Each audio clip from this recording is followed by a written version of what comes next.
And welcome to the Murrumbidgee Turf Club here at Wagga for the running of the Wagga Gold Cup. We've got temperatures of around the mid-20s. The track is described as fast, and there's been some excellent racing here so far today. Helping me with the telecast this afternoon, Doug Hogan. And Doug, you've been wandering around the course, meeting some people. You'll also be talking to them later on in the telecast. Yes, a couple of interviews coming up, Rob. We spoke with the chairman of the AGC, Mr. Jim Bell, and he makes regular trips out to the bush to check out the scenery and check out some good racing, and very impressed to be here today and see what the MTC has organised with $60,000 riding on the Cup today. Quite a bit. Also spoke to Graham Power, who of course 12 months ago was laid up in hospital with some serious injuries, back in the saddle for about 8 or 9 months or so now, and he's on well, half a chance today. Major quarry, I suppose. Some write him off, but I guess he's a sentimental favourite in some respects. He'd be those who'd be looking for the double, the Albury Cup and the Gold. But yes, certainly make a good one there. Well, we've had 4 races run here so far today, and we have TAB dividends on the first 3 of them. We're still waiting on dividends for the 4th race, so perhaps we look at the runs that we've had so far on the first race, and I believe you've got the dividends there. Well, hopefully we have. They haven't come up on screen yet. Race 1, the maiden handicap early this afternoon. The numbers were 1, 9 and 7. First was Reason with G Power in the saddle. Paid $1.15 for the win and $1 for the place. Second was number 9, Blabs with Gary Buchanan in the saddle. Paid $2.05 for the place. And third, number 7, Haberdash with RM Quinn in the saddle. Paid $3.15. Photo for second and third, 3.5 lengths the winner, and half a head between second and third. Race number 2 this afternoon, the 2-year-old stakes, numbers 7, 6 and 3, the numbers in race 2 this afternoon. Number 7, Eureka R. Hardwick in the saddle. Number 6, Blue Rika with F. Walker, and third in that particular event was Lemon Darling with S. Sharman in the saddle. Races 3 and 4, Rob. Right, race 3 was won by Dunny Marie, and the TAB dividends there, $1.50 for the win and 70 cents for the place. In second place there was Ivor Lass, that paid $1, and the third was Miss Bronze Wig, paying $6.45 for the place. And race 4, Unrestrained, led all the way in this particular event and came in well. As I said, we don't have the TAB dividends yet on race 4. Second was number 7, Miss Daire, and in third place, Marlin's Joy. So they're the races decided so far. Things are certainly gearing up now for the main race, due to be run at 2:50. And we'll be going through the field of that race very shortly. But first, one of the big things about race day, whether it be here, Albury, Melbourne and Sydney, it doesn't matter where it is, there's always plenty of fashions around. I'm not a fashion man myself, Rob, but yeah, I've got to cast an eye around the field, and you can certainly pick up some trim outfits. The guys look a bit drab this year, and I don't know what the reason for that would be, but the ladies seem to have spent a few bucks, and apparently a couple have spent $300 or $400 on shoes. But anyway, the lady to tell us all about that is Christina Amies, and she's looking after fashions this afternoon on the field. Right. Good afternoon. There really is only one word I can use to describe the fashions on the field for this year's Wagga Gold Cup, and that would have to be varied. Although a relatively mild day today, everyone is wearing traditional winter wear, including myself. After having a very good look at the fashions on the field, it would seem to me that the key words designers must be keeping in mind for this winter would have to be comfort and, naturally, sophistication. Fashion, turn to left, fashion. Turn to the right. Fashion. We are the Goon Squad and we're coming to town. Beep, beep. Beep, beep. Anything and everything is the go, from smart but casual jeans and jackets to full suits with all the trimmings. And in fact, accessories are currently playing the most important role in fashion, particularly the chunky and the very vogue gumnut jewellery, along with the very fashionable hat. The overall look here today is very coordinated and stunning. Colours, like the outfits themselves, are extremely varied. Soft pastels, winter white, all shades of wool beige are definitely a pleasant change from the very dark colours that have been in for the past 3 or 4 years. However, with colour, there is one surprise here today. It would seem the word clash doesn't exist anymore. Apparently, the very flamboyant dresses may now mix and not necessarily match any colour they choose. The line of fashion is very elongated. Hemlines appear to be slightly above ankle length, with the exception of suit coordinates, where the skirt is still traditionally worn just below the knee. Trousers, which there really is not a lot of here today, are tailored and naturally tapered towards the ankle. Jackets are mostly three-quarter length and, like most dresses, all with delightful padded shoulders, which also adds to giving the wearer a taller look. As for the men today, well, they appear to be getting rather daring with even more flamboyant colours than previous seasons, coordinating suits with marvellous leather and bow ties. Hats, which have always been popular for the men at the track, are definitely a lot more stylish this season, although still not worn by a majority. Surprisingly today, I've seen a large number of men also wearing jackets with a distinctive longer line than usual, which really does look very flattering, particularly when they've been teamed up with the very trendy baggy trousers. Then, of course, the finishing touch, and no man's outfit is complete without a set of these.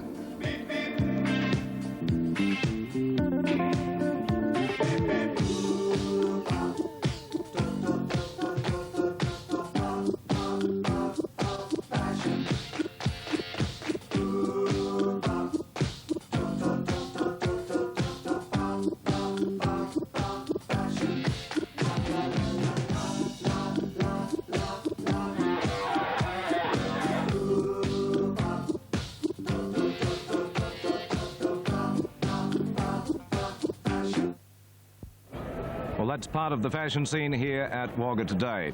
The Murrumbidgee Turf Club, incidentally, is celebrating its 125th year of operation. And as part of their celebrations, they've organised 3 of the richest days of racing in the country area. David Foster has the story on the 125th celebrations. The Murrumbidgee Turf Club was formed in 1860 and justifiably makes the claim that few clubs in the Commonwealth have made a greater contribution to country racing. The club thrust itself onto the New South Wales racing scene in 1866, when it introduced the history-making 10-mile race as part of a 3-day carnival.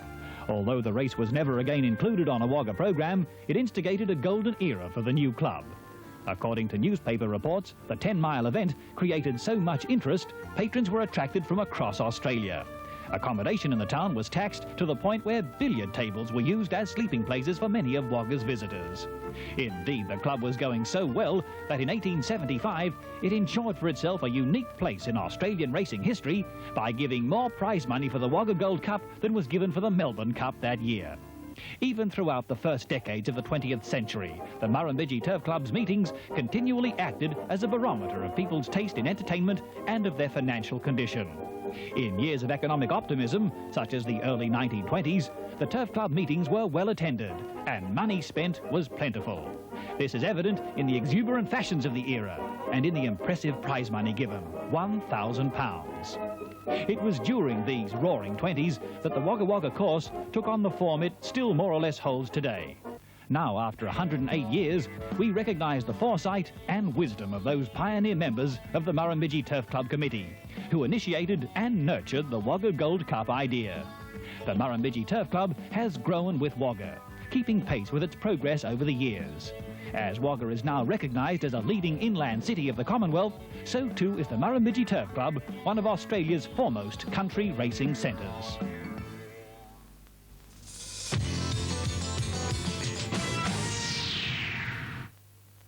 Most people call it paradise, I just call it home.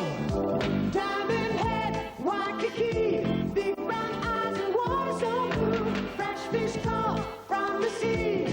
My Honolulu, this island is mine.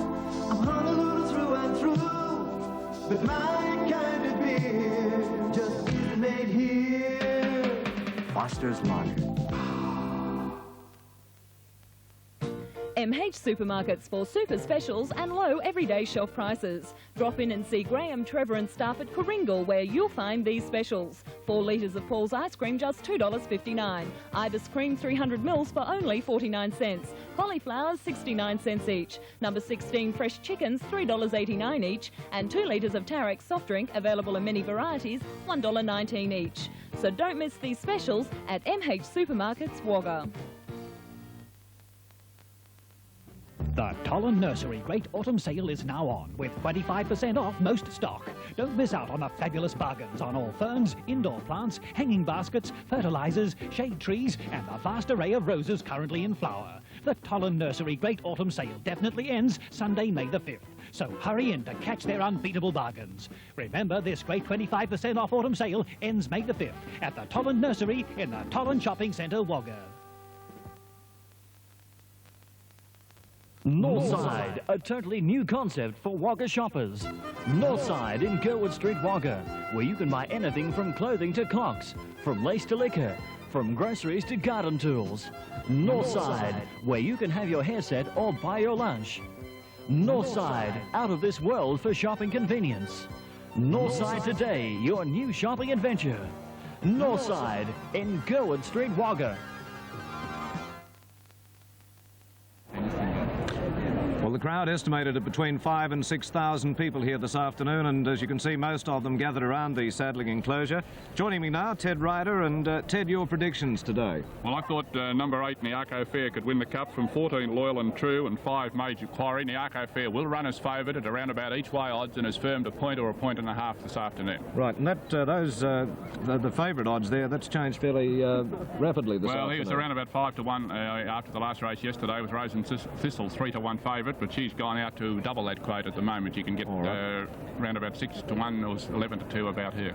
Well, let's have a look at the field. Rose and Thistle, you've mentioned, is wearing number 1, drawn barrier 13 and carrying 57 kilos. And the jockeys are getting up for the running of the Gold Cup. Rose and Thistle, a New Zealand stallion. You would think she's a mare, but she's a 6-year-old stallion.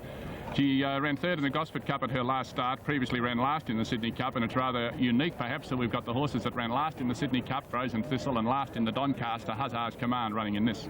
Right, number 2 is Hussar's Command, drawn barrier 7 with 56.5 kilos. He failed last start on a dead track in the Gosford Cup. 2 years ago he ran 3rd in this event.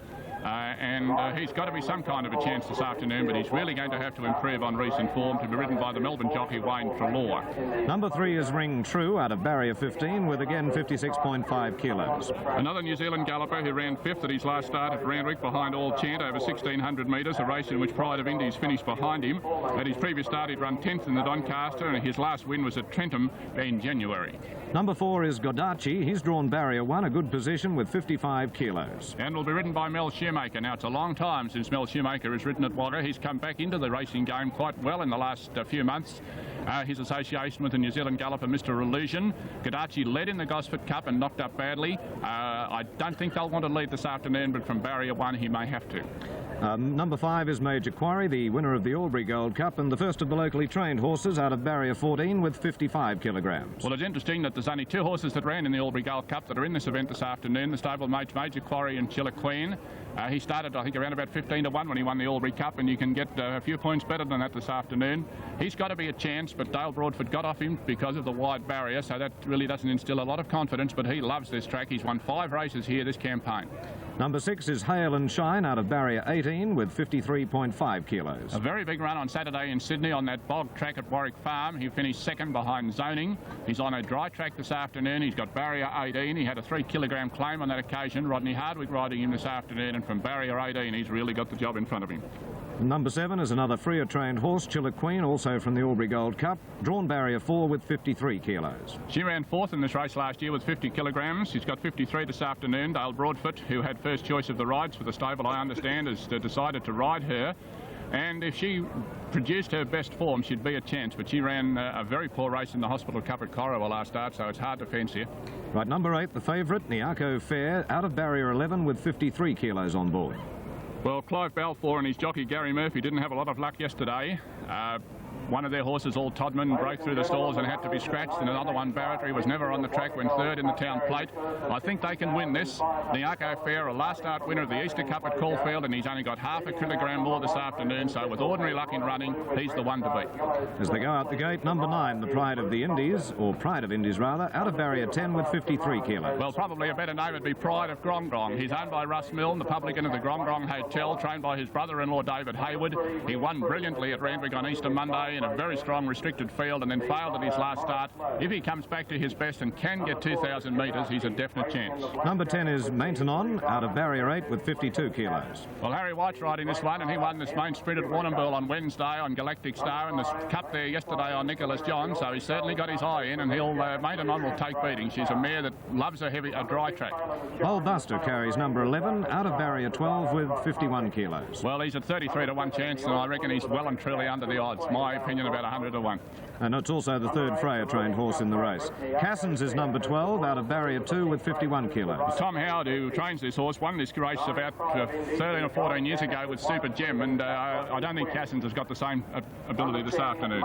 Number 13, lucky for some, is Grey Dynasty. He's drawn barrier 6 with 51.5 kilos. Weight up there, Tim. And will be ridden by the jockey of the carnival so far, Stephen Charman, who's notched up 3 wins, including the main race yesterday. But Grey Dynasty has to improve on what he's done lately.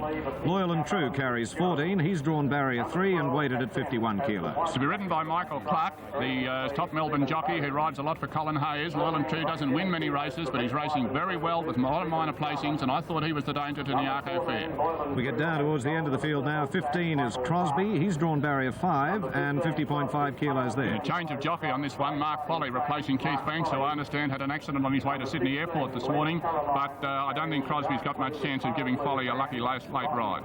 16 is Glen Caroline, drawn barrier 17 and carries 50.5 kilos. Her stablemate, Madame Monet, won this race 2 years ago, but it'll be a very big shock if this one wins. 17 is Shift War, drawn barrier 9, 50.5 kilos. He came up to the Riverina on Easter Monday and won the Griffith Cup, and then went back and failed on a heavy track at Wyong. On the dry track today, he might go better, and of course there'll be a lot of sentimental value because Beaver Schofield's riding him. And the final horse, number 18, Gold Gala, drawn barrier 16 with 50.5 kilos. Well, that's weight up too. Yeah, his form indicates that he'll be flat out running last. Right, so from 18 horses, it boils down to perhaps a 5 or a 6 horse race. That's right. I fancy Nyako Fair to beat Loyal and True and Major Quarry. All right, and Ted, you've got other duties to attend to, so we'll bring our friend Doug Hogan back in as we look at the horses going down to the starting barrier and preparing for this 1985 Wagga Gold Cup. The cup itself, incidentally, is valued at $6,000, and that's just the cup, not alone the prize money. Prize money is something that does attract or doesn't attract horses to races, Doug. Well, they tell me it does. The more brass you've got on offer, the more you're going to get a lot more people interested in trying to get a share of it. And of course, that means you're going to get better horses too, and that was certainly the case this year. They bumped the prize money up to $60,000, and straight away you get the best field they've had ever at the Wagga Gold Cup. And certainly this year is one of the better fields that you would ever want to see. Some class horses there and some class riders, and a lot of locals, but apparently it's the horse, the race rather, that the locals don't win, so we'll just have to wait and see. Right, and we've gone through the horses, we've looked at that. Earlier today you were speaking to Jim Bell, the chairman of the AJC. Yes, we'll take that interview now with Jim Bell, recorded early this afternoon. Righto. Special guest of the MTC today, Mr. Jim Bell, chairman of the AJC. Jim, welcome to Wagga. Thank you very much, Doug. It's a great pleasure to be here. And you're a bit of a bush boy at heart, they tell me? Yes, I come from Goulburn, and I've seen many Wagga Cups. The bush circuit, do you get around much at all? Yes, the AJC, as you know, control racing in New South Wales, and it is our job to go to as many country meetings as we can, especially cup meetings. We like to, and as there are 120 primary clubs in New South Wales, we can't go to them all in the one year, but we do our best to get to as many as we can. Well, you've picked a good one today, the Wagga Gold Cup this year, $60,000 in prize money. It's perhaps the best field we've assembled in Wagga, and I guess you're, like myself, impressed with the horses starting. My word, I am. I agree with you. It's one of the best fields that I've ever seen, and as you see, the prize money, $60,500, $36,500 to the winner. It's a great prize, isn't it, you know? And that much prize money is certainly good for the industry too, locally, and I guess for the state. Oh, yes, yes. Oh, my word. And the big thing, of course, is the MTC trying to get $100,000 for the Bicentenary Gold Cup, and what a plus that would be. My word, that'll be really something, won't it? I only hope I'm here. What about the future of these sorts of meetings? They're going to get stronger and stronger? Oh, I can see no reason why they won't. The betting is very strong. The TAB in Sydney is up 10% this year again, you know, and people just seem to want to bet. The good thing about it too is all that money comes back into the racing industry. That's right, yes, yes. Have you had a chance to have a look at the field yourself today and perhaps a couple of chances? Well, The top one is a very good horse, Rose and Thistle. You know, I saw him run at Gosford the other day, and it was a very good run, and I would give him a chance. And another one, Niako Fair. It's got good form in Melbourne, but still, you know, any one of 10 could win, and it wouldn't surprise because it's such a good field. Well, Jim, I hope your money brings back a return, and let's hope you enjoy your stay at Wagga today. I'm sure I will. Thanks very much, Doug. Thank you, Jim. Yes, good. Well, the horses are beginning to move into the barrier at the moment, so we'll take this opportunity to take a commercial break and be back with the running of the 1985 Wagga Gold Cup.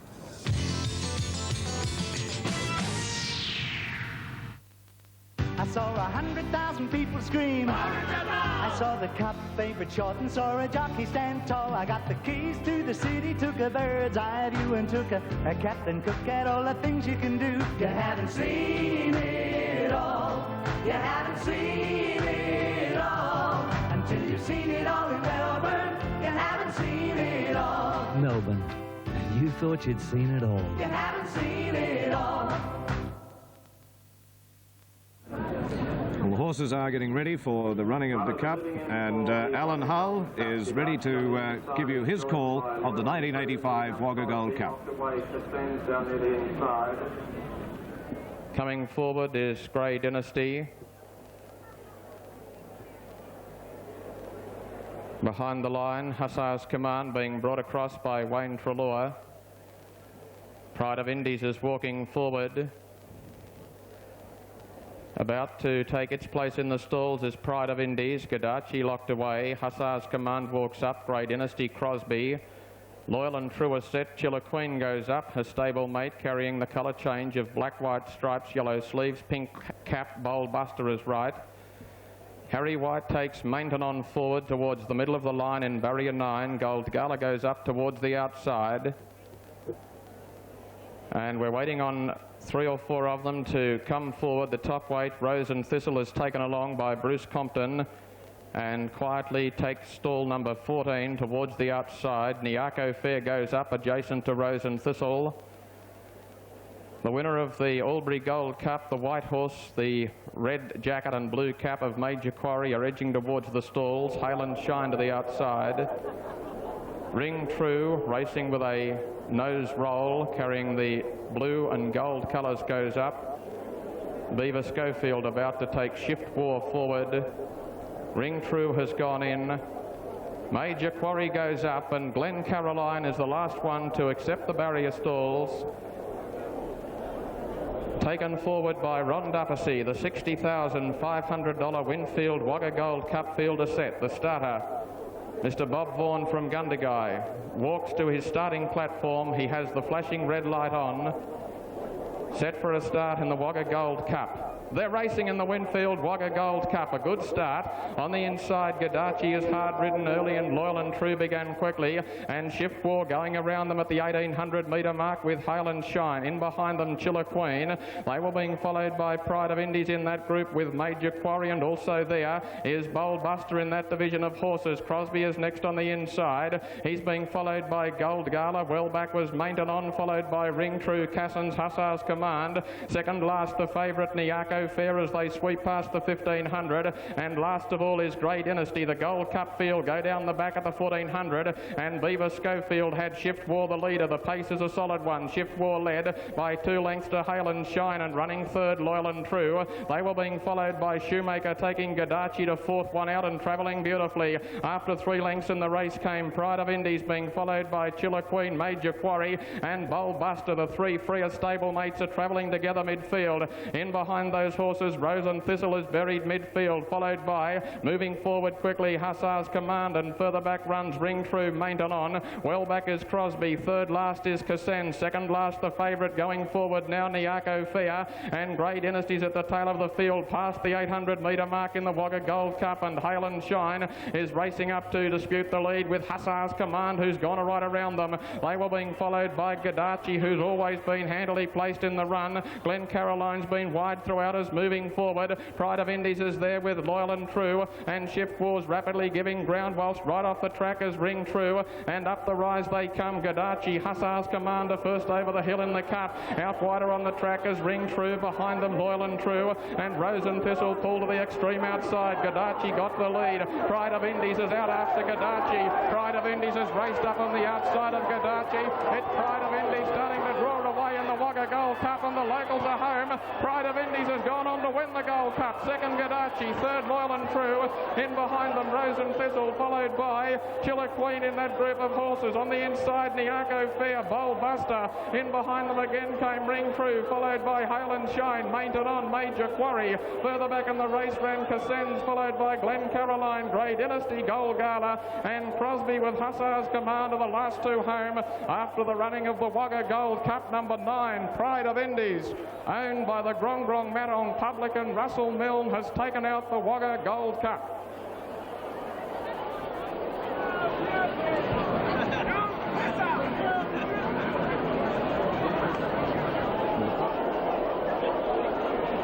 Called it earlier on. Certainly a very popular win here.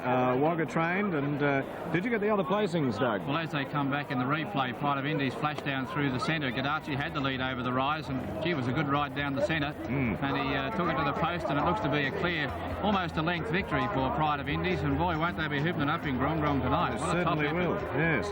Well, I don't know that that was one of the more popular favourites, but well, it's probably a sentimental favourite because there'll be a lot of support for it around this area. It certainly is one of the better local horses. Performed very well in metropolitan races in recent weeks, and certainly a great effort. It seems to have broken the jinx on the Wagga Gold Cup that it's always won by a horse from a far afield rather than by local horses. Well, if you follow what the pundits say, you probably would have had a dollar on the locals, but I'm sure if you did, you'd have made a bucket on that one. Gadachi, 5-year-old bay gelding, it's been around for a while, it seems to me, and certainly turned in a big effort today. It led for the latter part of the race, but coming over the rise, just couldn't match it with Pride of Indies, and third Loyal and True, and that was one that Loyal tipped for us. Loyal Matheson tipped for us the other day in our stock market report, a daily double for Loyal. Right. And certainly a big race and a good effort for Pride of Indies, and the Grong Grong Hotel tonight would be the place to be, one would imagine. Right, and Pride of Indies about to come back into the saddling enclosure, and we'll be ready for the presentation of the Wagga Gold Cup very shortly. But first to a commercial break, and we'll be back to the presentation to the winner of the 1985 Wagga Gold Cup, Pride of Indies.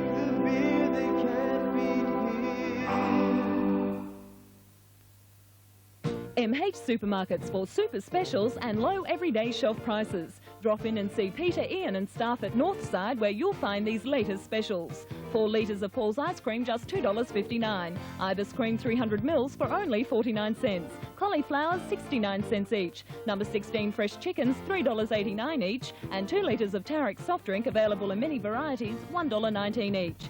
Don't miss these specials at MH Supermarkets, Wagga. An extensive range of baby care products and specialist service are the hallmarks of Cotmakers, located conveniently on the corner of Bayliss and Thompson Streets, Wagga. Cotmakers offer young parents quality nursery furniture at highly competitive prices. A full range of cots, cradles, bassinets, high chairs, prams, strollers, toys, mobiles and baby capsules are on display at Cotmakers. If your baby is to have the best, then visit Cotmakers. They're in the business of caring. Super Fleecy Sloppy Joes slashed to only $12.75 and tracksuit pants slashed to only $16.75. It's Tony Berrigan's unbelievable 3-day sale, and we've slashed the popular Just Active Super Fleecy Sloppy Joes from $21 to only $12.75, and tracksuit pants in all colours from $25 to only $16.75. And we're throwing out a rack of sleeveless Sloppy Joes for only $5. Hurry to the unbelievable 3-day sale at Tony Berrigan's. Sale finishes Saturday. Davey Hayward. No,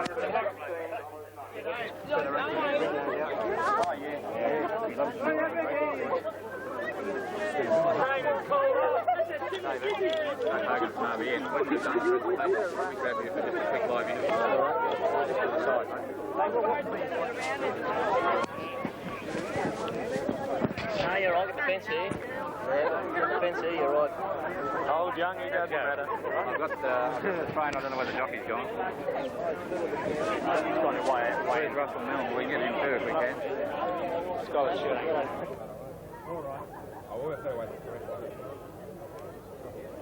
Right feeling. No feeling, yeah. I think it's right. Could we go to quick interview with you just after the presentation? Yeah, no worries.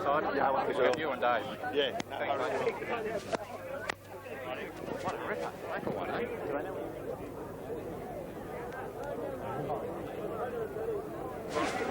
I don't know, I can't get a message across. We never discussed them. I'll go and tell them. You'll be to the... I'll have them both together. You'll be to the left of the... your left of the dais.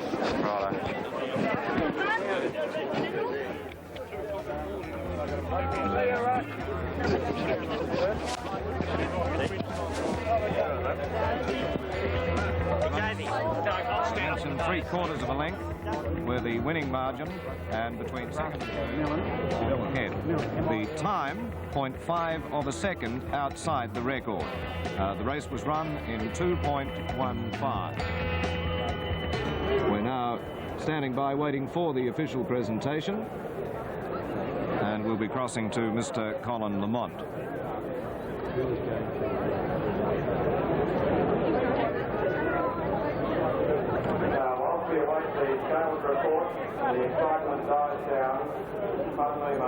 Perhaps that's what we're actually waiting for, the scales report at the moment. And as soon as we have that, the presentation will get underway. The second and third correct weight now come through. So Pride of the Indies is officially the winner at 12-1. Gadachi came second, started at 7-1, and Loyal and True, who came in third, at 7-1 also. Nyako Fair was the unplaced favourite, and Nyako Fair, in fact, was running at 4-1. You can see there that the winner of the Gold Cup, Pride of the Indies, being paraded around the ring. And we're crossing now to Mr. Colin Lamont for the presentation ceremony of the 1985 Wagga Gold Cup. Mr. Colin Lamont.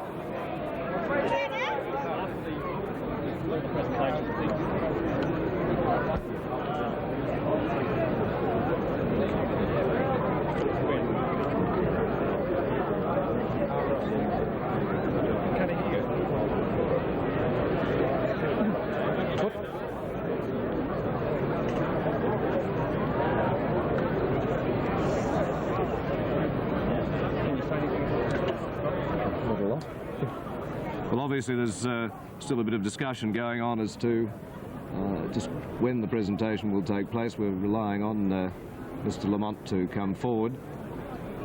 And in the meantime, Pride of the Indies just cooling down after running the Gold Cup. Mr. Lamont now is ready.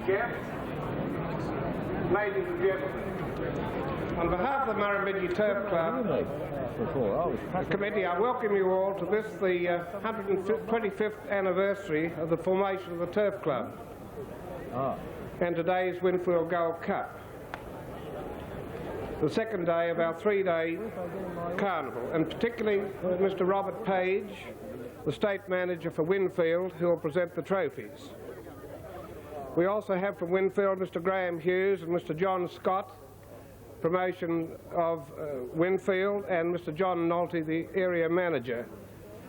The Murrumbidgee Turf Club was the first racing club in Australia to be sponsored by Winfield, and we are most grateful for their continued support.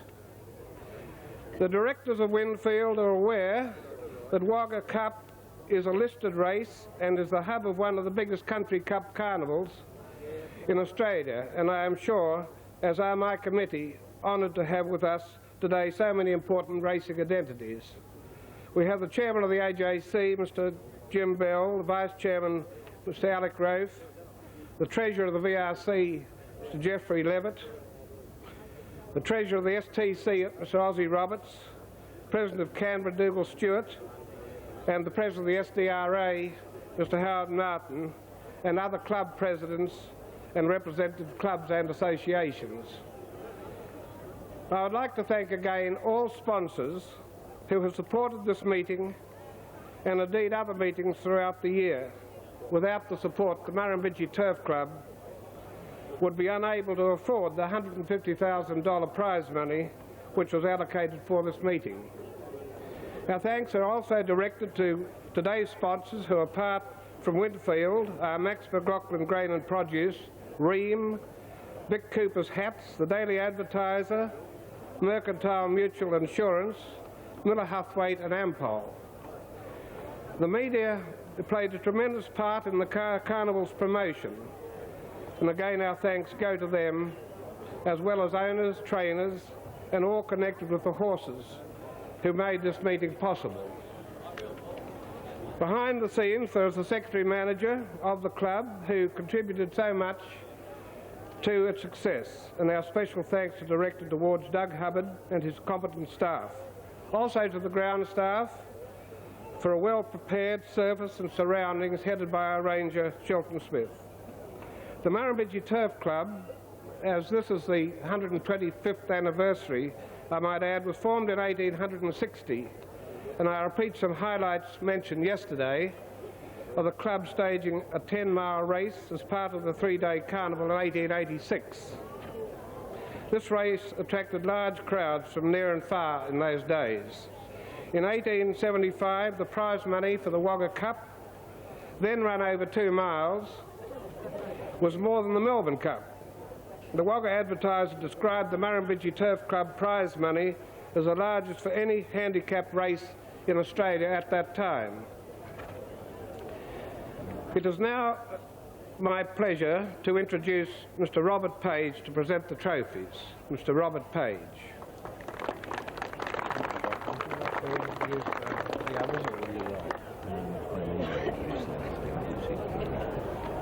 Thank you, Mr Chairman, members of the committee, distinguished guests, ladies and gentlemen. Not a lot to say other than I'm sure you've enjoyed the meeting as much as we have. It's an absolute pleasure to be back again. On this occasion, in 1985 running of the Winfield Wagga Cup. We've had a wonderful association with the Murrumbidgee Turf Club, and we're delighted to retain that association, and we look forward to doing so for many years into the future. The hospitality extended to us each and every year is something to behold, and I must say that to my recollection, this would be, I think, the best weather and the most beautiful day that we've had for some considerable time, and that's a great credit to you all. The crack is as crowded as I think I've ever seen it on this occasion, and that's also wonderful to see everybody here enjoying themselves. It's also a fantastic performance by a local horse, and I couldn't help noting the commentary from the local television people that said, well, it's not really the race for local horses to win. Isn't it nice when those things get changed? It's a shame that those of us who weren't on it, but it was a magnificent win. And without any further ado, I would like to now congratulate Mr Milne and present him with the 1985 Winfield Wagga Gold Cup. Thank you very much.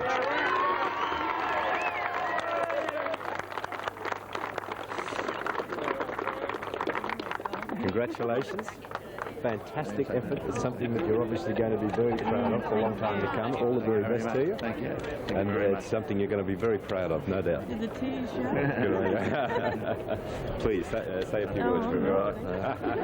It's all right. Which one are you talking about? Ladies and gentlemen, Murrumbidgee Turf Club and Winfield, thank you very much for this nice trophy, which I can tell you it'll be up on the Grongy pub mantelpiece for a while if anybody wants to have a look at it. Make sure you buy a midi when you come in, but I'd just like to thank everybody concerned. First of all, my brother-in-law and great friend David, even though we're related, he's always been a great friend. We've always been good friends, and I know he's got a great kick out of this today, as we all have, and to David, he's a great man with a horse, looks after. I've got a lot of slow horses with him too, and they all got looked after the same. And thank you very much, David, and to Kath, his wife. She sends the accounts, Kath. and to young David Mott with the horse over there. He's another stable hand. You know, these things can't be done without the help of everybody concerned. And Rodney Quinn, of course, was sick yesterday, and I was a bit worried. And I played him squash on Tuesday, and all that might have done it. But I've known Rodney for 12 months, him and his wife Alana, and they're also good friends. And thank you very much, Rodney. A great ride, and he's a very capable rider. I think that's about it. I'd like to thank the horse too. He's not a bad horse, is he? Not a bad horse, you know. Just he's by a $1,000 sire, and I paid $1,400 for his mother, about 14 years ago or something. So there's still room for the little fella there that can. You don't have to spend a lot of money to get a little bit of fun and a lot of luck and a little bit of skill, I suppose. But the little fella can still get up and have a good horse, and it keeps the racing game going. Once again, thanks everybody very much. I hope you had something on him, and it's the greatest thrill of my life. Thank you. Well, Ross, you're going to have to hold the trophy now, because I'm going to ask Mrs. Milne to sash the horse. There you go. I forgot to thank my partner here too. She's been putting up with me.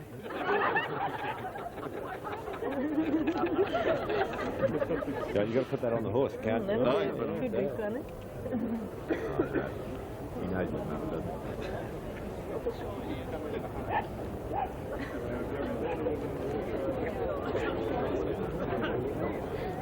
Give it a Monty.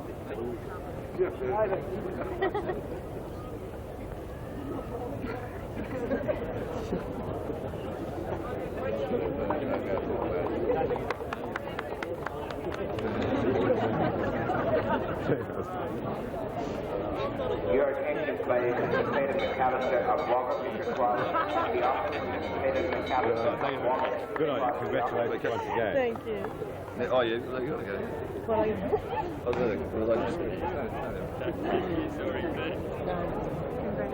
Thank you very much. David Haywood, the trainer. David Haywood, the trainer. Would like to come forward? Congratulations. Incredible job, and I'm sure you're very proud of it. Sir. Thank you. Is this one? No, it doesn't matter. Doesn't matter. The smallest one. Oh. Ladies and gentlemen, MTC and Winfield, this is the greatest thrill of my life, and I'd like to thank Russ and Byrne and my wife Kath and all my staff, and I just can't say anything. I'm too emotional. Thanks very much. And now the man who kept everybody honest out there, Rodney. I don't know if you'd like to come forward to... Rodney. Fantastic ride. Congratulations to you. Thank you. Members of the committee, ladies and gentlemen, first of all I'd like to thank Russ Milne and his wife for giving me the ride on their horse today, and Dave Haywood for the way he's prepared the horse, and for sticking with me, and thank the horse and all Dave's staff for looking after him the way they have. Thank you.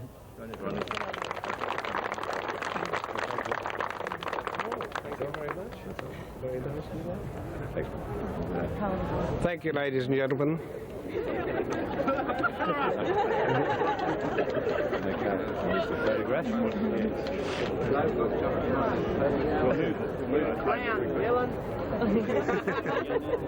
Just move it over. Good on you, David. I never congratulated you. Well, great. Yeah, no worries. We just want to grab a shot. Where do you want this? If we just move that out, Mr. Lamont.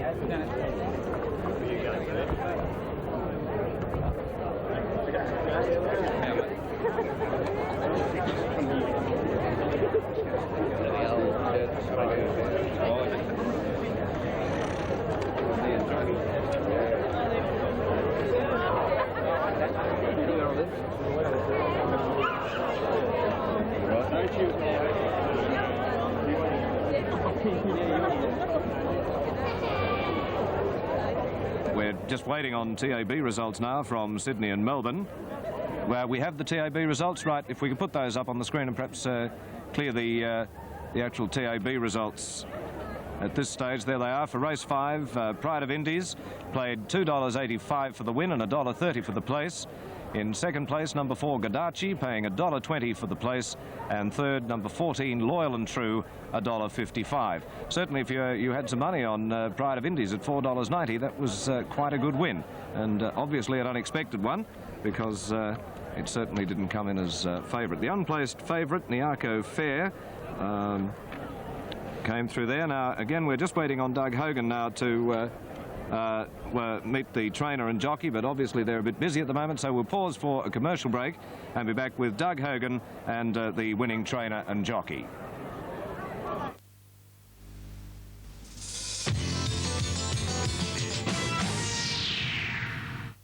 When the first round is through, but you've got more to do. When you've travelled for miles and you pause for a while. When the pressure's on you and you must see it through. LA is now the right beer. LA is now the right beer. Carlton LA, 2.1% and full of flavour. It's the beer to stay with. LA is now the beer to stay with. LA is right here to stay. Give me continental chicken noodle soup. Not a monster poodle or a speeding skidoodle. Give us continental chicken noodle soup. Not a Yankee Doodle or a paddling canoodle. Give us continental chicken noodle soup. Loop-de-loop, it's our favorite soup. It's continental chicken noodle soup. Another great cockadoodle idea from Continental. This Swiss quality Bernina 801 offers special Mother's Day value. With its host of features and stitches, you can sew everything from a pair of jeans to sheer chiffon without changing tension control. And for Mother's Day, you also get this unique overlocking attachment at no extra cost. It overlocks, seams and trims in one simple operation. You save $100. Make your Mum's Day really special with the Bernina 801 cut and sew attachment. Available from these Bernina outlets. MH Supermarkets for super specials and low everyday shelf prices. Drop in and see Graham, Trevor and staff at Coringal, where you'll find these specials. 4 litres of Paul's ice cream, just $2.59. Ibis cream, 300 mils for only 49 cents. Cauliflowers, 69 cents each. Number 16 fresh chickens, $3.89 each. And 2 litres of Tarex soft drink, available in many varieties, $1.19 each. So don't miss these specials at MH Supermarkets, Wagga. Well, winning owner Russell Milne, I guess be good fun out at the Grong Grong Hotel tonight, mate. It certainly will be, mate, yeah. You happy with the win? Oh, it's a great win, yes, yes. Did you think it was a half a chance before they kicked? Oh, I thought he's a chance if he could run the 2,000 metres, but I just I had me down because he's not bred to run the 2,000, but he proved that he can today, and I think he's going to be a real good horse, you know. I remember about 12 months ago he won a big one in Sydney and a lot of local money on him then, and I guess there would be a lot of local money on him today. Oh, I'd say so, yeah. But we weren't as probably as confident today as we were last start in Sydney because, you know, we just had the doubts about the 2,000 metres, but he's proved himself today and he's a great horse. It was a good run because Gadachi seemed to be pretty well placed up front and going very easily. Yeah, it had the run of the race, doesn't it? Yeah. Did you set it for the Cup at all today? Yeah, he come in and he's been in work 6 months and this was his go today. And we said before today's race that win, lose or draw, we'd probably turn him out. You know, have a bit of a spell now. He's been in work 6 months. He's done his job. And I guess there was a few tears of joy when she flashed past the post. Yeah, the greatest thrill of my life. Yeah. Well, you got him pretty cheap too, and I guess that really makes it all the more. Well, the biggest part is I bred him myself. He's out. I've got 2 shares in the sires Northern Spring, who's a very underrated sire, and I own the mare. And you know, it's a great, bigger thrill still when you brood them yourself. And I guess for the next few days, an open invitation to anyone to visit Grong Grong. That's no worries. Yeah, and if this is going to the Grongy Hotel, fill them up, Murray. Give them all a drink. Yeah. Righto, thanks, Russell. Thank you very much. Thank you, Russell Milne, the owner of the winning horse today, and we'll take it now to the Miller Huthwaite Fashion Parade. Which is very attractive and adds a wonderful splash of colour to our racecourse this afternoon. You'll notice that she's got a diamante belt and has added a wonderful touch of green with her felt hat. And of course the lace stockings. And she has the total look, which is rather wonderful. Fiona McClure. Next we have Erin Mitchell. Would you welcome Erin Mitchell this afternoon?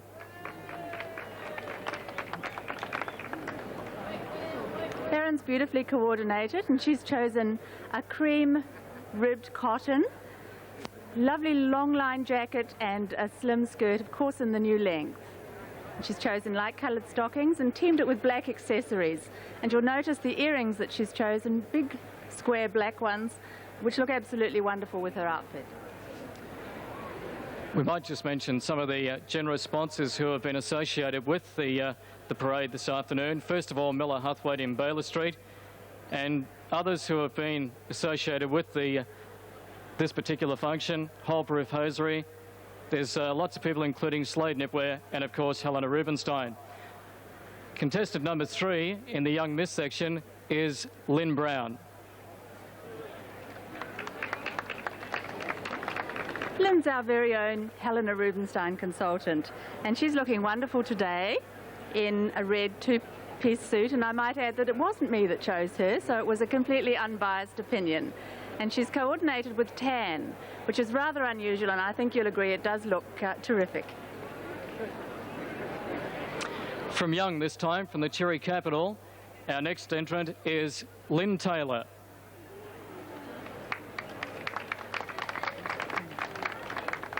She's looking very young and lovely in her cerise pink and black tartan. It's a brushed cotton and really looks very young and very with it. And she's teamed it with black, a jaunty black beret. From young, Lynn Taylor. Continuing on in the young miss section, this time another young lady from young, and it's Lee Hayden.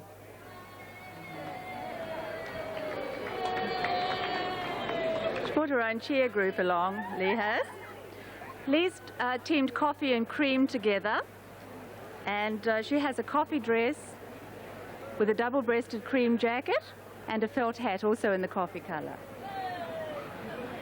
Entrant number 6 is Colleen Massara. Colleen, of course, in the lovely winter blue, the cobalt blue that's so fashionable for the autumn-winter season. She's coordinated it with black, and it's a lovely drop-waisted dress, and she's wearing it so beautifully. Entrant number 8, Joanne Andrews. Make Joanne welcome. And Joanne's our leather lady. She's looking absolutely smashing in her two-piece leather suit, and she's chosen matching leather accessories. Our next entrant is a young lady who a couple of years ago was involved in the Miss Wagga quest. Would you make welcome Kim Acecott? I can't hear over there. And Kim is wearing, just like myself for the afternoon, a lovely Trent Nathan dress, actually in exactly the same material. It's a beautiful wool georgette crepe, and Kim has chosen black again for her accessories and teamed it with pearls. A very, very smart look for the winter race meeting. There are our entrants in the Miss Young Race Girl section. Would you put your hands together for them this afternoon? Now we move on to the senior section to see who is going to win the fashions on the field here at the Wagga Gold Cup meeting today. Our first entrant, Helen King. And Helen, of course, dressed for the beautiful weather that Wagga's turned on for us today. Cerise and grey, looking absolutely smashing with her long string of pearls, grey accessories. And you'll notice that she's actually got Trent Nathan earrings on, same as mine, which are rather lovely. Entrant number 2 in the senior section is Regina McCall.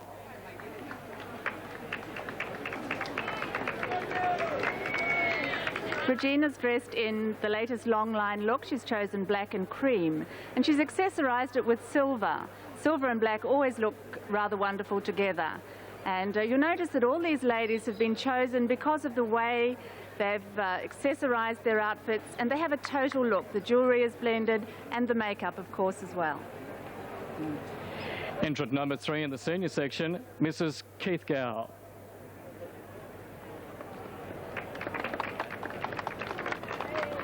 Mrs. Gow looking wonderful in cream. total cream lady, and doesn't it look absolutely stunning? There's nothing like one colour, I think, for giving a fashion statement that is rather special, and she's chosen a cream wool crepe dress. As you can see, the entrance looking very spectacular this afternoon. Number 4, Narisma. Norris has a cardigan suit. It has a godet skirt, and it's got wonderful detail on the jacket. It has buttons, it has braids. And she's teamed it, of course, with the wonderful cobalt blue, the very fashionable colour for winter. Entrant number 5, Leonie Powry. Leonie with a flash of colour. Of course, tartan is hot fashion news for the winter season. Leonie's chosen a black and white Prince of Wales tartan and teamed it with the red stockings and shirt. Well, the horses are out for the running of race 6, but just before we go to Ted Ryder for his selections there, Doug Hubbard is with the secretary of the Murrumbidgee Turf Club. Rather, Doug Hogan is with Doug Hubbard, the secretary of the Murrumbidgee Turf Club. The secretary of the MTC is Doug Hubbard, and Doug, we've got the weather, we've got the horses, it should be a big day. Well, it should be. All we've got to do is get the people now, and they're coming in, and it's very packed out there in the betting ring. Well, 125 years you're celebrating this year, and by gee, there's a lot of stories to be told from that century and a quarter. Oh, I'd say so, yes, in the old history books and what they've written, and you know, the characters that they've had, and the good horses and the good jockeys, and I say champion horses and champion jockeys who have ridden here on this Cup Day. Years ago, this Gold Cup was worth more than the Melbourne Cup, I believe. Yes, There'd been some yes. sort of tale to tell too. For 1 year, yes, it was. It was a premier racing event in Australia. What about the field? Everybody said it's the best you've had, and I guess it's a fairly true statement too for today. Well, it's the best in my 10 years here, and I spoke to Ted Ryder. Well, I didn't actually speak. Ted made the comment as soon as the declarations were known that in his 30-odd years connected with the Murrumbidgee Turf Club, it was the best field that he's been associated with. I guess there's been some good horses come this way too through the years.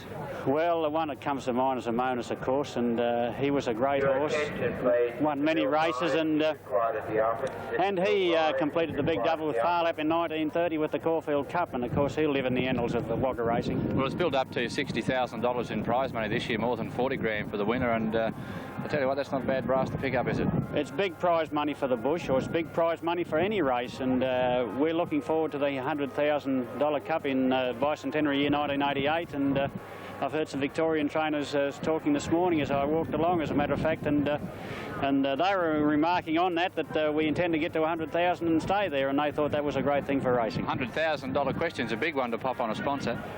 Well, the sponsor doesn't supply all of the 100,000, of course, but the TAB returns add up to a considerable amount, and but naturally we want that difference made up, and we looked at that to give the sponsor value for that difference. Must give the club a big thrill too to know that you've got more prize money than some of the big metropolitan races around the place. Well, yes, it was commented on early in the year that we're paying more prize money today than what the Moonee Valley Cup pays, and the Moonee Valley Racing Club weren't very happy about that article that appeared in the Melbourne papers, and they did take pains to reply. Well, Doug, you've got a busy day on. We'll let you get back to it, and let's hope it finishes up as strong as it started. Thanks very much, and we'll catch up with you later. Fine. Well, the horses ready for race 6, the Miller Huthwaite Country Stakes. Ted, no smile on your face after the Gold Cup. No, it's the first time I haven't backed Pride of Indies for a long, long time, Rob. But Right. I was a bit worried about his poor run the other day in the 2,000 metres. Okay, into the 6th race. Number 1 is Mike Combe, out of barrier 7, 58 kilos. Well, his recent form hasn't been outstanding. He ran third at Hillston the other day, but a slightly different class here. 2 is Joe's Air, barrier 9. He's drawn with 56.5 kilos. He's been Quite a placed drop. at his last 2 starts at Albury and Wagga, so he comes in well here, although I think he might do better if the distance is a bit longer. 3, Mr. Stubby, 56.5 kilos and drawn barrier 14. One of his last 2 starts at Toka Wall and Corowa, so he's got to be given a chance. He's racing very well in weaker class, and he's from the strong Richard Freer stable. 4 is Princely Edition, a New Zealand horse, drawn barrier 6 with 56.5 kilos. Well, his last run was last Saturday when he was beaten 3 lengths into second place over 1,200 metres at Gundagai, and before that he ran second over 1,400 at Narendra. He's new to this distance. If he can run it, he's a chance. 5 is Strawberry Move, drawn barrier 12 and carries 56.5 kilos also. Interesting story about this one. Until a year or so ago, he was being used as a show ring hack or show ring jumper by the owner's daughter, but he's come good with recent wins at Cootamundra and Tumut, and he's not without a chance today. Number 6 is out, on to number 7, Catnip, drawn barrier 10, 55.5 kilos. Started odds-on favourite and ran 5th at Deniliquin on Anzac Day. After running 2nd at Albury over 1,000 metres, he'll have to improve. 8 is Diamond Folly, 55.5 kilos and out of barrier 1. Stablemate of the earlier winner, Dunn & Marie, has the job ahead of it. Former Queensland galloper, his last win was at Rockhampton. He might like the cold weather down here. 9 is Glen Lois, 55.5 kilos and barrier 13 there. He started 100 to 1 and ran 4th in a 1,200 metre progressive at Canberra at his later start on the 20th of April, so he's not without some kind of a chance. He was only beaten 2.5 lengths. Number 10 is Blackie's Jet, drawn barrier 2 and 54.5 kilos there. Last 2 runs at Albury and Holbrook have been shocking. Olop Star is number 11, drawn barrier 4 with 54.5 kilos. Well, a former jockey in David Hayward, who was apprenticed to Bert Honeychurch, won the Cup with Pride of Indies, and this one is trained by Jeff Duray, who was apprenticed to Bert Honeychurch at one stage of his career and recently took up training, and I reckon this one is going to be very hard to beat Olop Star, and its form in recent starts is quite good. Its last start it ran 2nd at Corowa, beaten a short half head. 12 is Rocket Range, out of barrier 3 with 54.5 kilos. Won over 1,900 metres at Queanbeyan on Anzac Day after running 2nd there at its previous start, so it's got strong claims. 13 is Selway, 54.5 kilos, and that's out of barrier 8. Another former jockey trains this one, Bob Beasley. I don't think this will give him his second winner. 14 is Slasher, 54.5 kilos and barrier 15. It flew home here the other day on the 20th of April to dead heat with Southern Shuffle over 1260 metres. It's a little doubtful, or not doubtful, but we have a query about whether it can get 1600, but it'll be hard to beat if it can. 15 is out to 16 Active, out of barrier 11 with 51 kilos. Ran last at Moonee Valley at its last start, and before that 5th in a maiden at Seymour, so it'll have to improve. And 17 is Tantoy's Son, barrier 18, 51 kilos, getting well down in the weights. It's a maiden with moderate form. 18 is the Glider, 51 kilos and barrier 16. Another maiden who ran last at Goulburn and 13th at Kimball at its last 2 starts. And the first emergency is in number 19, Tantico, out of barrier 5 at 55.5 kilos. This is a definite chance. It ran 3rd at Albury and then went to Melbourne and was last into the straight at 100 to 1 over 1,400 metres at Flemington and made up a lot of ground. It was only 3 lengths from the winner at the winning post in the race won by Cara Miller. So if Anne Greeley can get a run for this mare in the straight, she could be motoring home and could be one of the big chances. Well, horses moving to the barrier for the Miller Huthwaite Country Stakes. We'll be back with Alan Hull's call of that right after this commercial break. Righto, gentlemen. I'll see you next year.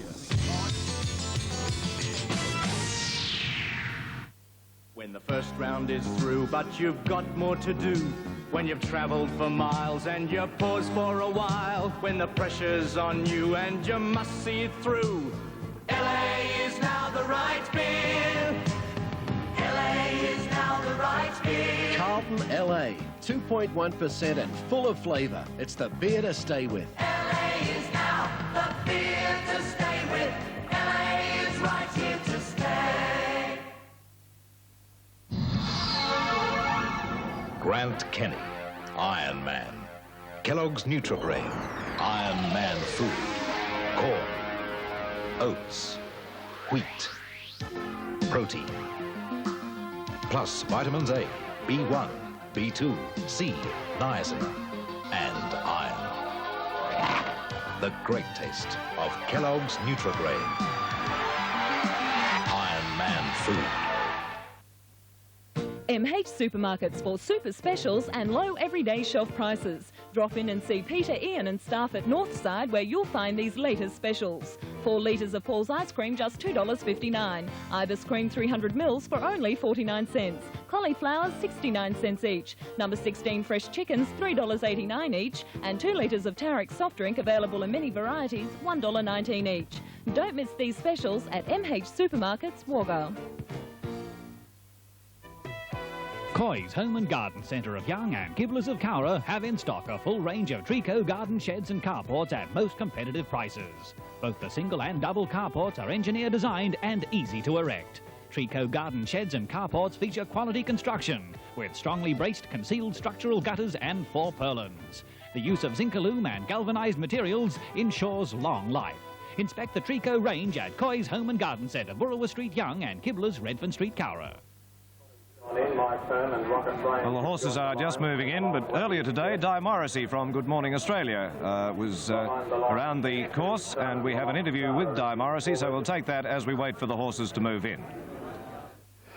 Well, with me today from the Good Morning Australia program is the very charming Di Morrissey. Welcome to Wagga, Di. Thank you, Christine. It's an absolute joy to be here. I can't tell you. It not only looks wonderful, but to get in the sun. I know it's been a bit dry up here, but Sydney is absolutely flooded. It's awful. Yes, it is, isn't it? And is this the first time you've been to the Wagga Gold Cup? It is indeed. I think this is probably the first time I've been to Wagga. I have passed through, and I've never had the opportunity to stop. So hopefully after today I might be able to come back and spend a bit of time, because it's just lovely, and everyone has been terrific.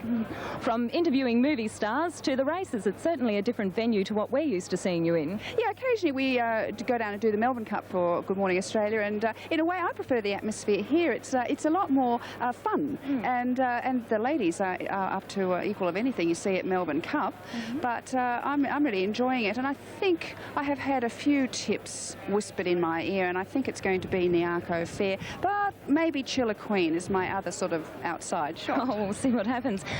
Di, with the fashions, how do they compare to overseas? Well, surprisingly well, particularly not only overseas, but compared to the cities. I find at events outside of the cities, the women dress much better. Maybe they don't have so many opportunities to dress up, so they make more of an effort when they can. And actually, the fashions that I've just seen today are up to date with anything you see overseas. We really do have very elegant ladies around now. And the hats, of course, are varied, aren't they? There's a little bit of everything. I think the problem is it was a bit of a choice with the weather, because it's kind of mid-season, so do you hope it's going to be slightly cool and go for the winter look, or as it is sort of Indian summer, do we opt for the silk? So it's a bit of a... Racing in the Miller Halfway Country Stakes, it was jumped out, although a little bit slow. Was the Glider, and also back near the tail Active. Blackie's Jet began quickly, and Tantico together with Olop Star are taking forward posies early in the race, and then Mr. Stubby. They were followed by Selway and Rocket Rangers in that early group of horses, and there's a lot of pressure on as they hustle for the lead. Also going fast to midfield is Catnip, and it was being followed by Slasher, who's coming across from the outside. Further back in the race then, along the inside is Diamond Folly. Catnip's racing very ungenerously, or there was trouble back in the field as Catnip fell back onto a couple. Well back in the race at this stage, Princely Edition, and Josier is also well out of it as they go past the 1,000-metre mark. Back near the tail of the field are the Glider, Maycomb, and also Active along the side of the course. Blackie's Jet's the pace setter, and it's Blackie's Jet showing the way. Mr. Stubby, whose rider's lost the cloth part of the cap, is second. Tantui's Son is third but wide. In behind those group of horses comes Slasher in company with Selway. It's being followed by Tantico. Strawberry moves in the middle. Olop Star has lost its position. Josier is tracking up on the outside with Princely Edition, and well back is Glen Lois, Catnip, and they're bunching as they crest the rise. The leader is Little Jody Boar on Blackie's Jet, tackled shortly afterwards by Selway, and in behind those horses Olop Star followed by Slasher, Strawberry Move, and Mr. Stubby over on the inside. It's still down near the inside. Blackie's Jet the leader, Selway, and here's Slasher putting in a run down the middle. The leader is Blackie's Jet. Slasher and Selway are coming out wide, and Olop Star, the six of them across the line. Olop Star has won from, in second place, Slasher. Now third might be Princely Edition or Selway. Behind them, Diamond Folly, Mr. Stubby, and then Tantico, Strawberry Move. Blackie's Jet was there to the death. They were followed then by Active, and then the Glider, and further back in behind them again came Glen Lois. Catnip raced very ungenerously. Well back was Tantui's Son with Maycomb, Rocket Range, and Josier was never in the hunt, has finished with the last tail group of horses. Well, that'll make Ted happy. Olop Star was one of his tips, Doug, and at least he's got that one in today. Bring a smile to his face. Yeah, it was a good finish, that one. Certainly was. There were, what, 6 or 7 of them right across the finish line there, and Olop Star was all about half a head or more better on that, but as to picking second and third, goodness knows, here's the replay now. Yes, well, he could have picked any one of them at this stage, and Lucky Star and Selway took on Slasher midway down the straight. If you watch on the outside, Olop Star in the light blue and white stripes managed to come through out wide, and really at this point it didn't look to be a real threat, but as you watch the race unfold, it swooped home out wide, still not quite in front, slowly getting there now, and scored a very narrow win by the look of that. It was no, it's not. That's good. Almost half a length there. Couldn't quite see the monitor, but Well, a very convincing win in the end, but by gee, anyone could have been a good strong bet halfway down the straight. I suppose it's the best place to bet. Right. Well, who was the other favourite? Oh, Tetico was the other one Ted thought had a chance in that. But that's good. He'll have a smile back on his face and be quite pleased. It's the first race today that has been sort of a blanket finish situation. Most of them have been fairly well clear-cut, first three. We're just waiting on the horses to come back to scale, and we'll be then going, of course, to the presentation of that event. Well, it's been a big day, Rob. Yes, it has. The Gold Cup itself, the run there, and you were talking with the owner. Certainly some emotional scenes down there in that saddling enclosure. Well, Ted summed it up. He said it was the most emotional scene he'd seen after a win in the Wagga Gold Cup, or any race for that matter, for quite some time. And as I walked through the presentation area to try and tee up one or two interviews, the ladies associated with the group had a few tears in the eye, and the hankies were out wiping eyes and blowing noses, and even Russ, he was a bit teary and bleary-eyed at the top of the presentation there, and they're certainly a happy man, and sent the cheerio back to the pub at Grong Grong. And well, we've said it 2 or 3 times this afternoon, that will certainly be one hell of a place to be tonight. You would not want to go there with well, you'd want to go there with a hearing problem, because there'd be some noise and some drinking and a lot of good time. And certainly it's good to see a bloke like that with an attitude that he has of in it just for the fun, and if you pick up a few dollars along the way, well, it's a bonus that helps you enjoy it, and certainly it was good to see. The one point I was interested in, he said that the small man can still have a go. That was a $1,000 stallion fee that he paid for a mare that out of a mare he'd paid $1,500 for. So for $2,500, he's just picked up what was it? $36,000 in cash and $6,000 gold trophy. That's not a bad return on a and he's probably had a few bob on the side too. Most of these owners, I guess. Right, the replay coming through again. Just to we're still waiting on photos for third place. I don't know whether we can pick it off the monitor. But they do line out. It's almost like a charge coming down the straight there. Charge for the Light Brigade, and I think he was on the outside there, number 11, the winner. Gollop Star, trained at Corowa by GM Duray, ridden today by M. Clark. Started from barrier 4, carried 54.5, and coming into the last few metres, starting to edge in front, and can't see. Certainly a good effort.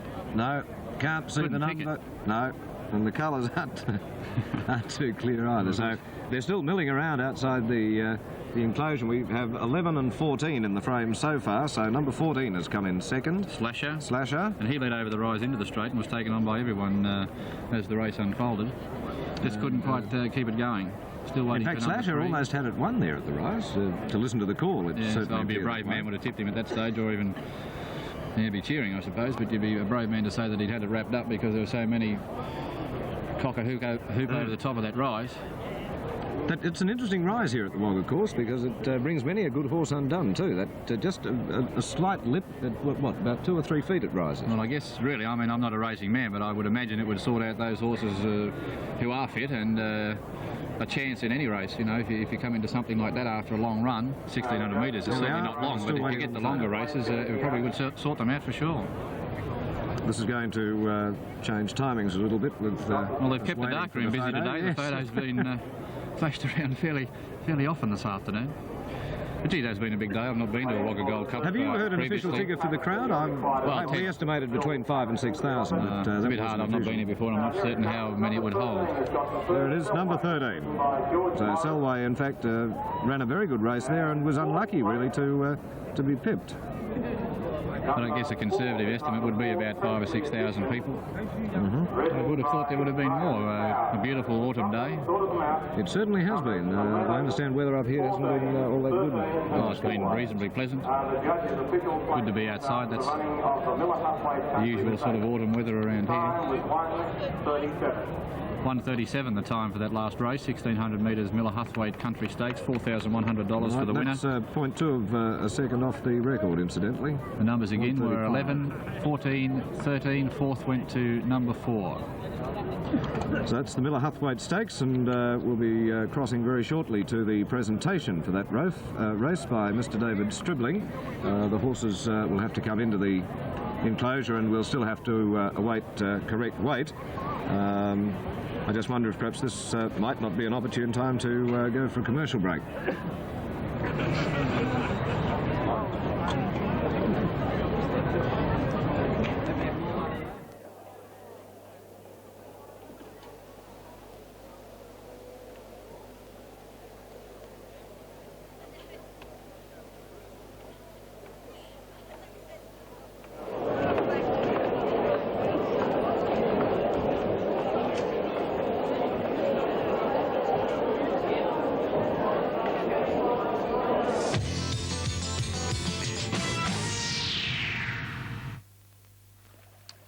Well, you look pretty cluey, but I bet you don't know what I know about four-wheel drive and Nissan Patrol.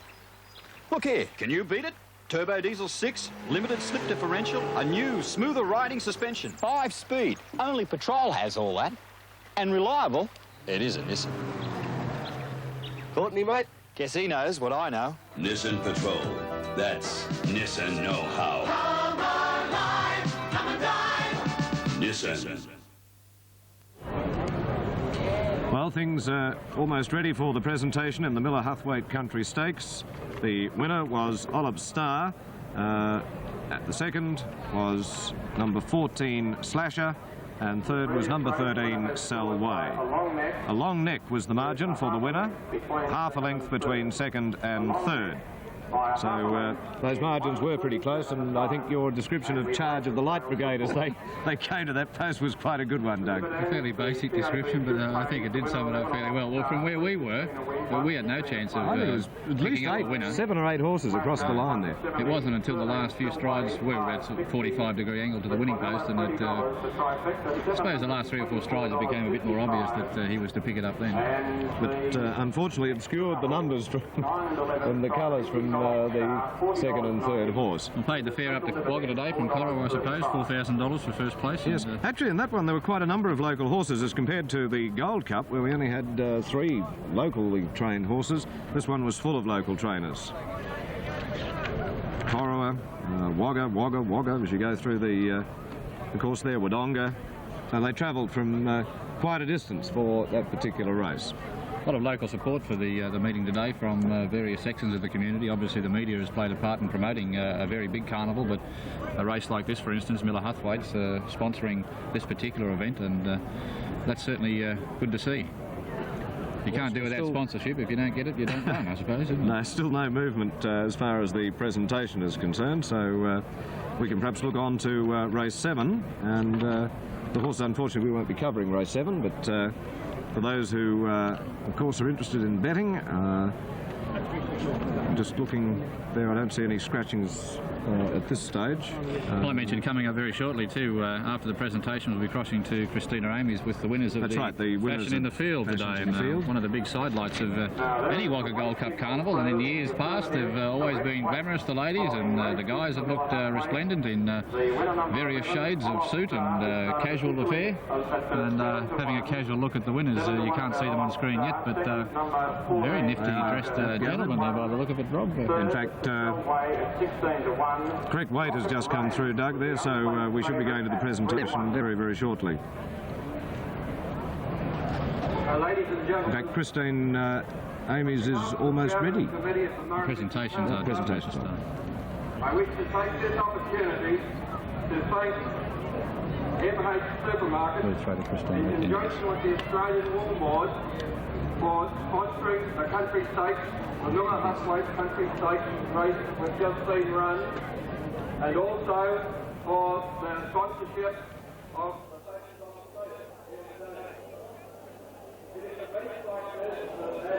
the Conga and excitement to our carnival.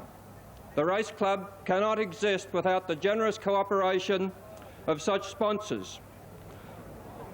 Whilst MH Supermarkets and the Australian Wool Board have organised the promotion, I would very much like to thank the various companies that have made available the prizes today, they being Fletcher Jones, Helena Rubinstein, Yakka, Toronto, Homeproof Hosiery, Fagan and Sons, Fresca Scarves, Katami Pearls, and Slade Knitwear. To all these corporations, I wish to say thank you on behalf of the Murrumbidgee Turf Club. Would Trainer C. Pro please report to the steward's room? Without any further ado, I would invite Audra Contunis of the Australian Wool Corporation to make the presentation to the winning owner.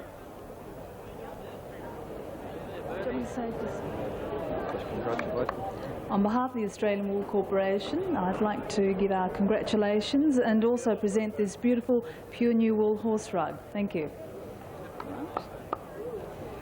Congratulations. Congratulations. Thank you very much. You did a wonderful job. Thank you very much. Chuck it up. Mr Chairman, members of the committee, ladies and gentlemen, I'd just like to thank Australian Wool Corporation for this terrific rug. It'll go in good stead down to Jeff Duray and Maureen Duray, who trained the horse. Terrific job, and thanks to Michael Clark for the ride. Beautiful. Thank you. And the winners have been finally decided for the 1985 Wagga Gold Cup Fashion Parade. The winner of the Miss Junior Racegoer is Joanne Andrews from Wagga. Hello, Joanne. Hello, Katrina. It's pretty exciting about being selected. Yes, it is actually. It's quite a surprise. Was it? Would you like to describe exactly what you've got on for our viewers at home? Well, it's just a leather suit, a skirt and a jacket, a snakeskin handbag and shoes, virtually. I'd like to do a little turn for everyone at home. Lovely. And the winners for the Fashion on the Field, female and male, is Jean White from Albury and Doug Newbiging from Junee. Congratulations. Thanks, Christina. Would you like to describe to the viewers at home, Jean, exactly what you have on today? Well, it's a pure wool George Gross designed suit and a silk shirt, and the suit has a leather insert.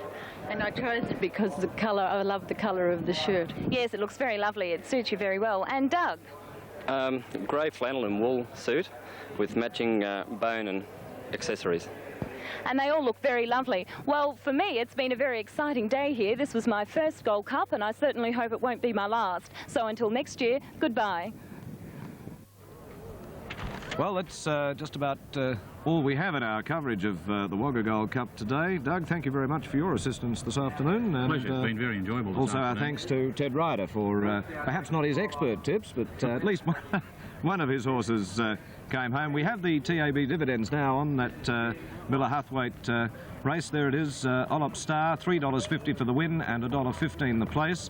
Second, Slasher with $1.70 for the place, and third, Selway paying very well there at $5.60. That was a good place bet to have, that one. Yes, a few bob on that one will go nicely into the wallet tonight. Well, certainly it's been a great day today at the 125th anniversary meeting of the MTC. It's been fine weather, some great racing as that last race exemplified. Still a couple more to come on the program after we close, but harking back to that Wagga Gold Cup win, it's been a while since a local horse has won, and certainly that will stir up a lot more interest in the sport of racing, and I guess there are a few blokes like myself who might come down again next Saturday when they race again, because it's certainly been good fun, and that was a great run by Pride of Indies, and as we mentioned, the Grong Hotel tonight certainly be whooping and wailing and sinking a few cold ones, and the invitation's there for those who want to pop out.